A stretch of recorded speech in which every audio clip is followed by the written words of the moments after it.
नमस्कार दर्शकों, मैं अभिनव कुमार अपने YouTube channel Abhinav Kumar astrology channel के माध्यम से आप लोगों के सामने आज अपने YouTube चैनल पर नया YouTube का वीडियो लेकर आया हूं, जिसमें मैं आज आपके सामने हॉरोस्कोप एनालिसिस करूंगा चंद्रमा के बारे में, यानी मून प्लैनेट हमारे 12 भावों में किस प्रकार का फल करता है जन्म कुंडली में, और मून प्लैनेट हमारे 12 भावों के अतिरिक्त उसके क्या रेमेडीज़ हैं, क्या उसके लाभ हैं, क्या उसके नुकसान हैं, किन भावों में बुरा फल देगा, किन ग्रहों के साथ वो बुरा फल देगा, किन ग्रहों के साथ अच्छा फल देगा, किस नक्षत्र में क्या फल देगा, कौन से उसके नक्षत्र हैं, कितने साल की महादशा है, और वो उसके रत्न कौन से हैं, कब हमारे लिए अच्छा होगा, कब हमारे लिए बुरा होगा, और चंद्रमा ग्रह हमारे किस चीज़ को प्रभावित करता है हमारे शरीर में, और हमारी 12 राशियों और 12 लग्नों में चंद्रमा किस प्रकार फल करेगा, और किन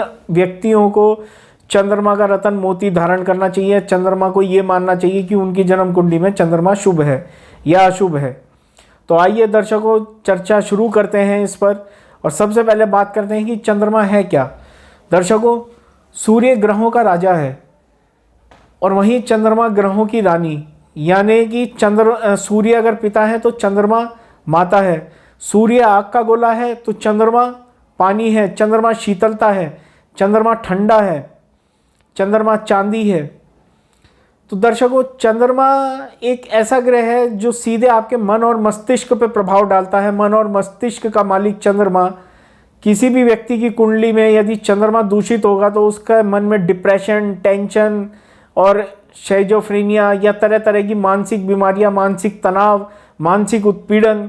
और वहीं चंद्रमा जिन लोगों का अच्छा होगा, जिन लोगों को बहुत अच्छे फल प्रतिपादित कर रहा होगा, वो लोग बड़े हंसमुख, बड़े खुश और एकाग्र रहने वाले, अपने काम में बड़े खुश रहने वाले, उनके घरों में मकान वाहन के सुख बड़े अच्छे होंगे, उनकी माताएं बड़ी सुखी होंगी। उनकी माता भी एक बड़ी हस्ती हो सकती हैं, जैसे इंदिरा गांधी जी के 2 पुत्र थे तो उनकी कुंडलियों में भी चंद्रमा की पोजीशन बड़ी मजबूत रही होगी, क्योंकि उन्हें ऐसी माता मिली जो विश्व प्रसिद्ध हैं और देश की प्रधानमंत्री हैं। या अगर आपकी माता पीड़ित हैं, या आपकी माता ने बहुत दुख उठाए हैं, या आपकी माता का स्वास्थ्य ठीक नहीं चल रहा है, तो आपकी जन्म कुंडली में कहीं ना कहीं चंद्रमा पीड़ित होगा ही होगा, ये बात मानने वाली है। और दर्शकों, चंद्रमा की महादशा 10 वर्ष की होती है। हमारा पूरा भारतीय वैदिक ज्योतिष शास्त्र चंद्रमा पर ही निर्धारित है। चंद्रमा जिस राशि में होता है वही आपकी जन्म राशि होती है। जन्म राशि से हम बल, बुद्धि, विद्या, विवाह सारी चीज़ों का आंकलन करते हैं। चंद्रमा जिस नक्षत्र में होता है उस नक्षत्र के स्वामी के उसी चरण से आपकी महादशा का चक्र शुरू होता है। विंशोत्तरी महादशा दर्शकों, जो सबसे मेन महादशा होती है हमारे ज्योतिष शास्त्र में, 120 साल का जो घटनाक्रम है, जिसमें चंद्रमा को 10 वर्ष दिए गए हैं और अन्य अन्य ग्रहों की अन्य अन्य वर्षों की महादशाएँ होती हैं।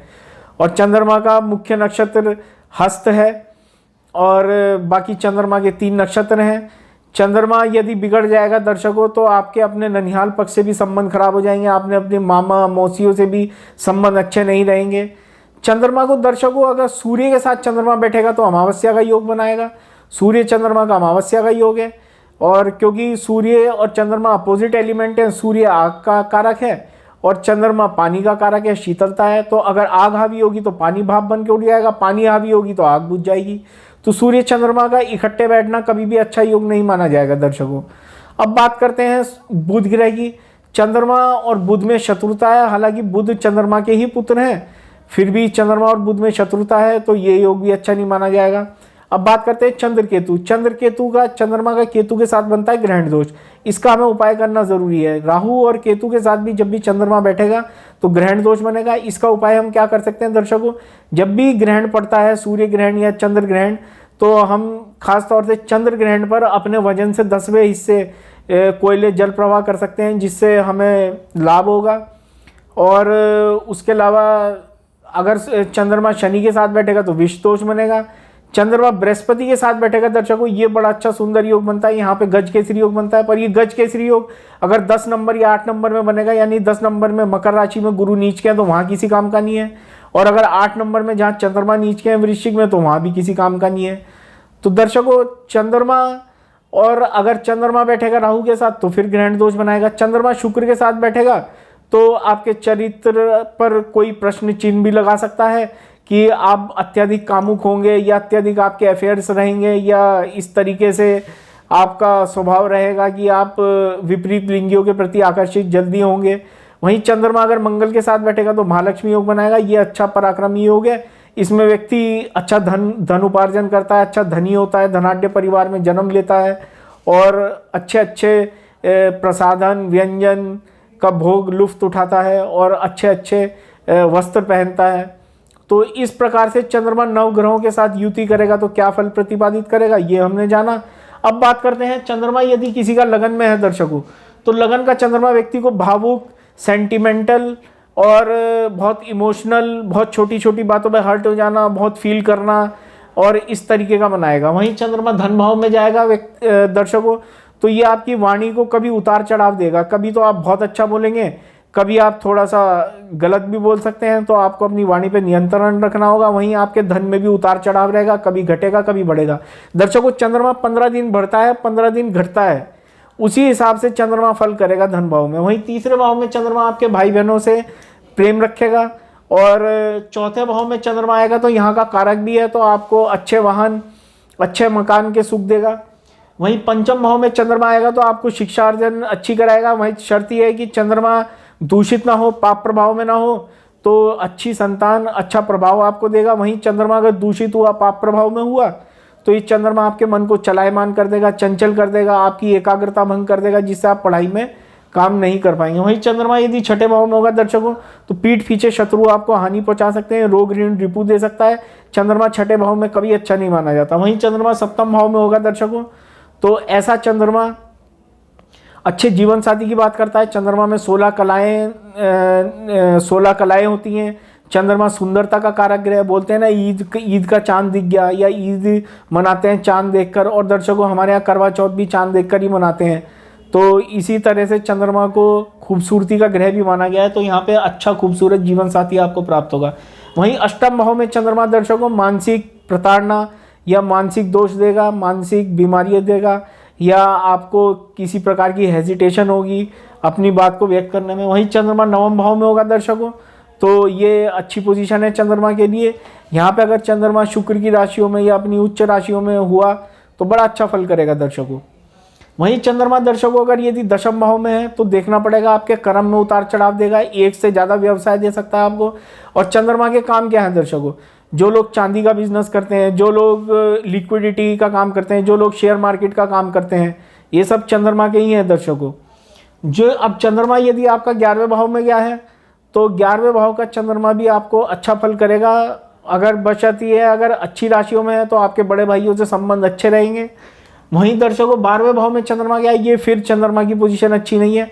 आपको मानसिक तनाव, मानसिक बीमारियां, या फिर अगर बुध भी आपकी कुंडलियों में बिगड़ा हुआ दर्शकों तो खर्चा अधिक करवा देगा। और दर्शकों एक बात ये भी है, जब चंद्रमा मन है और बुध बुद्धि है, अगर ये दोनों ही बिगड़ गए तो आपको ये मानना पड़ेगा कि ये लोग जितने भी पागल खाने, जेल खाने, वीराने बने हैं, ये सब ऐसे ही तालमेल से बने हैं। जिन लोगों के चंद्रमा और बुध मन और मस्तिष्क दोनों ही बिगड़ जाते हैं, उन लोगों को पागल खाने ही जाना पड़ता है। अब दर्शकों बात करते हैं मेष लगन या मेष राशि में। दर्शकों चंद्रमा चौथे भाव का मालिक बनेगा। चौथे भाव का मालिक बन के आप यहाँ पर मोती पहन सकते हैं, सुख स्थान का मालिक। वहीं वृषभ लगन या वृषभ राशि वालों के लिए चंद्रमा तृतीयेश बनेगा। वृषभ लगन वृषभ राशि वालों को चंद्रमा का रत्न मोती धारण नहीं करना चाहिए। मिथुन लगन में भी आप चांदी का कड़ा हाथ में पहन सकते हैं, या चंद्रमा का रत्न मोती कन्नी उंगली में चांदी में धारण कर सकते हैं सोमवार के दिन, अगर चंद्रमा शुभ है, क्योंकि चंद्रमा यहाँ पे धन का मालिक बनेगा मिथुन लगन में। अब दर्शकों बात करते हैं कर्क लगन की। कर्क लगन में लग्नेशी चंद्रमा है, यानी कि आपके शरीर के मालिक चंद्रमा है। तो ऐसी स्थिति में आपको चंद्रमा का रत्न धारण कर सकते हैं और जीवन पर्यंत आपको चंद्रमा का रत्न धारण करना चाहिए, क्योंकि आपके शरीर का रत्न है, आपको सुरक्षित रखेगा। वहीं सिंह लगन की बात करें दर्शकों तो चंद्रमा द्वादशेष बनेगा। द्वादशेष बनने के साथ साथ चंद्रमा पाप प्रभाव में हुआ या कुछ हुआ तो आपको चंद्रमा का रत्न बिल्कुल धारण नहीं करना चाहिए। वहीं बात करते हैं कन्या लगन की। कन्या लगन में दर्शकों 11वें भाव का मालिक बनेगा चंद्रमा। तो ऐसी स्थिति में भी आपको चंद्रमा का रत्न धारण नहीं करना चाहिए, क्योंकि 11वां भाव भी पापी घर माना गया है, छठे से छठा होने के कारण भी। अब बात करते हैं तुला लगन की। तुला लगन में दर्शकों चंद्रमा दशमेश बनेगा, यहाँ पे अगर चंद्रमा खुद स्वय राशि का हो तो ही आप इसका रत्न धारण करें, या उच्च राशि का हो तो अष्टम भाव में जाएगा तब भी इसका रत्न आप धारण नहीं कर सकते। अब बात करते हैं दर्शकों वृश्चिक लगन की। वृश्चिक लगन में चंद्रमा भाग्येश बनेंगे। भाग्येश बनने का, भाग्येश का रत्न धारण करने से आपको आपके कामों में सरलता, आपको हर चीज़ में अच्छा, आपको हर प्रकार से सुख साधनों की प्राप्ति। तो यहाँ पे आप चंद्रमा का रत्न पूरे जीवन धारण कर सकते हैं। अब बात करते हैं धनु लगन की। धनु लगन में चंद्रमा अष्टमेश बनेंगे। यहाँ पे भी आप चंद्रमा का रत्न धारण नहीं कर सकते। मकर लगन की बात करें दर्शकों, सप्तमेश बनेंगे यानी मार्केश, वहाँ पे भी आप चंद्रमा का रत्न धारण नहीं कर सकते। कुंभ लगन में दर्शकों चंद्रमा षष्ठेश बनेंगे, रोग स्थान के मालिक बनेंगे। यहाँ पर भी आप चंद्रमा का रत्न धारण नहीं कर सकते। रोग ऋण रिपु तीनों का घर है चंद्रमा, हमारे एनिमीज का है, हमारी डिजीजेस का है, हमारे कर्जे का है, हमारे डेब्ट्स का है, हमारे कॉम्पिटिटर्स का है, हमारे अगेंस्ट पीपल का है। तो यहाँ पे भी आपको चंद्रमा का रत्न बिल्कुल धारण नहीं करना चाहिए दर्शकों। अब बात करते हैं मीन लगन की। मीन लगन में भी बड़ा सुंदर राजयोग बनेगा। चंद्रमा पंचम स्थान का मालिक बनेगा। पंचम स्थान का मालिक बनने से, चंद्रमा का रत्न धारण करने से आपको बहुत लाभ होंगे। आपकी एजुकेशन अच्छी रहेगी, आपके विचार अच्छे रहेंगे, आपका मन अच्छा रहेगा दर्शकों। तो इस प्रकार से चंद्रमा का 12 राशियों और 12 लग्नों में किस प्रकार का फल रहेगा, कब आपको मोती धारण करना चाहिए, कब नहीं धारण करना चाहिए, और किन किन स्थितियों में चंद्रमा अच्छा फल करेगा, किन स्थितियों में चंद्रमा बुरा फल करेगा, ये सब मैंने आज आप लोगों से डिस्कस करा है दर्शकों।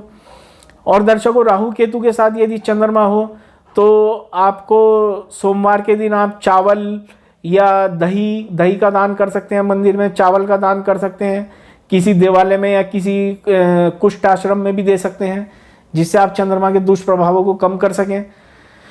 तो दर्शकों आज मैंने आपके सामने चंद्र ग्रह यानी मून, जो कि हमारे मन हारे तो जग हारे, मन जीते तो जग जीते, क्योंकि मन ही इस संसार की सबसे बड़ी कड़ी है। मन अगर आपका दूषित हो गया तो आपको क्रिमिनल बना देगा। मन अगर आपका अच्छा है तो आप पे कुछ भी नहीं होगा, आप पे संतोष धन होगा तो भी आप सुखी रहेंगे।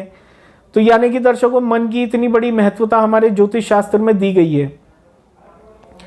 तो दर्शकों आने वाले समय में भी मैं आप लोगों के सामने ऐसी रोचक तथ्य भरे वीडियोस ज्योतिष के लेकर आता रहूँगा। आशा करता हूँ कि आपको मेरे द्वारा दी गई जानकारी अच्छी लगी होगी। और अगर आपने ये मेरा वीडियो पूरा नहीं देखा है, सीधे आगे ही क्लिक कर दिया है, तो एक बार इसे पूरा देखें तो आपको अच्छा लगेगा। आपको पता लगेगा कि किस प्रकार से चंद्रमा हमारे जीवन में प्रतिपादित फल करते हैं। और दर्शकों अगर आप मेरे वीडियो को आगे फॉरवर्ड करते हैं, लाइक करते हैं, या मेरे यूट्यूब चैनल को सब्सक्राइब करते हैं, तो आपको आने वाले समय में मेरे द्वारा जो मैं वीडियोस देने वाला हूं आगे, वो भी आपको मिलते रहेंगे। तो कृपया मेरे चैनल को, यूट्यूब चैनल को सब्सक्राइब करें। तो और अगर आप लोग सीधे ही मुझसे संपर्क करना चाहते हैं तो मेरा व्हाट्सएप नंबर है 9897823599। दर्शकों आज के लिए बस इतना ही, मुझे दीजिए इजाज़त। नमस्कार।